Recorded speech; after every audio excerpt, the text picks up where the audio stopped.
Bev again with another video.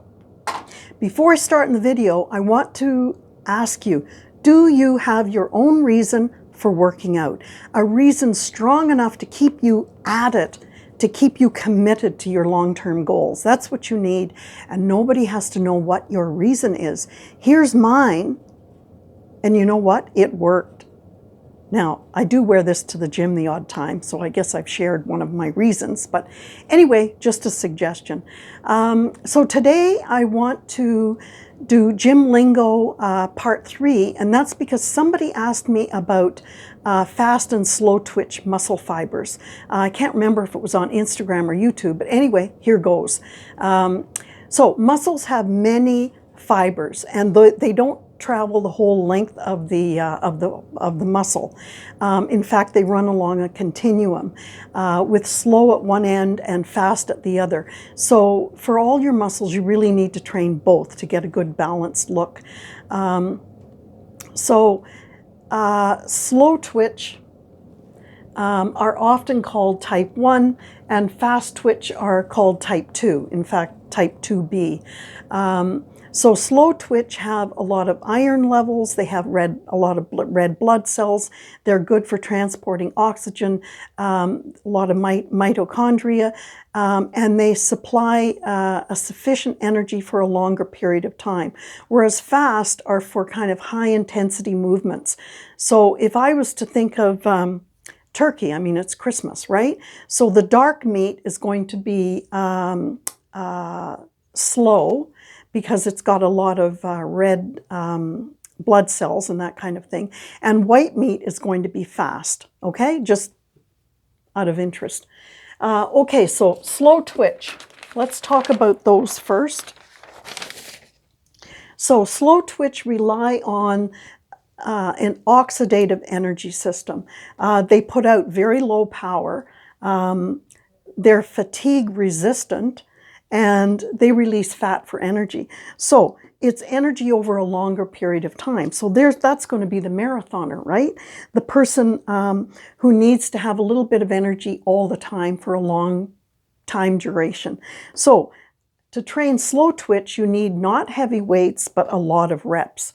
And on the other side, this is a different type of muscle fiber.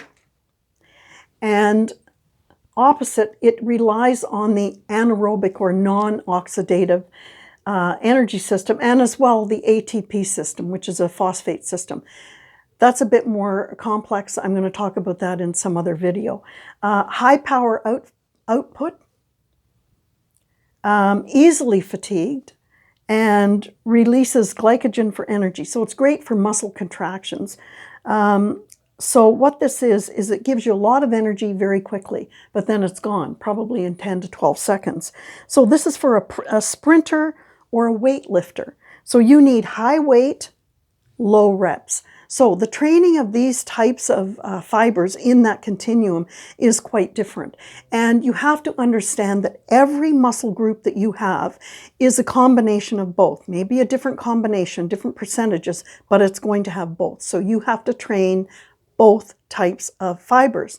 So as an example, I'm not going to list the exact percentages. You can look them up on the internet.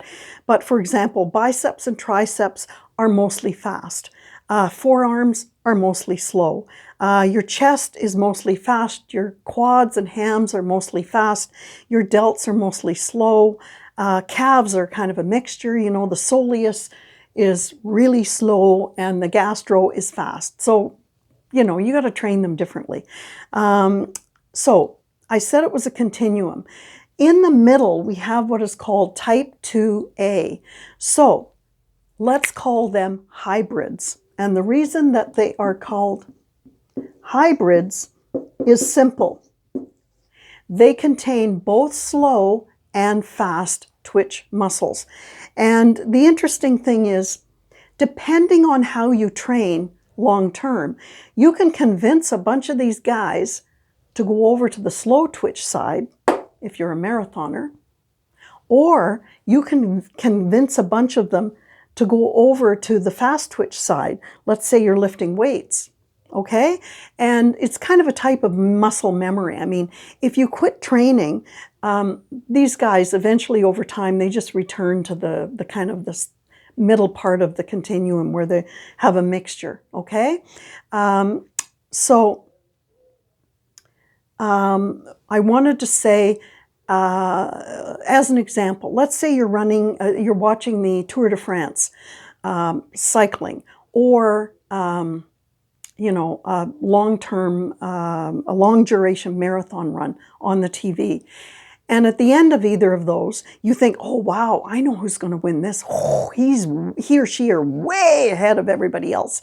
And then suddenly at the end, you see somebody run right past them or bicycle right past them. Why? Bad twitch use. You know, they didn't use their fast twitch muscles at the end very well, because these guys are going to fatigue in 10 or 12 seconds. So you use them at the beginning to get up to speed. Then you got to go here, and then you got to come back here. So if you don't use your twitch muscles properly, you could lose the race in the last few seconds of the race. And I'm sure you've seen it happen. So back to this, get your own reason for exercising and stick with it. Okay? See you in the next video. Bye.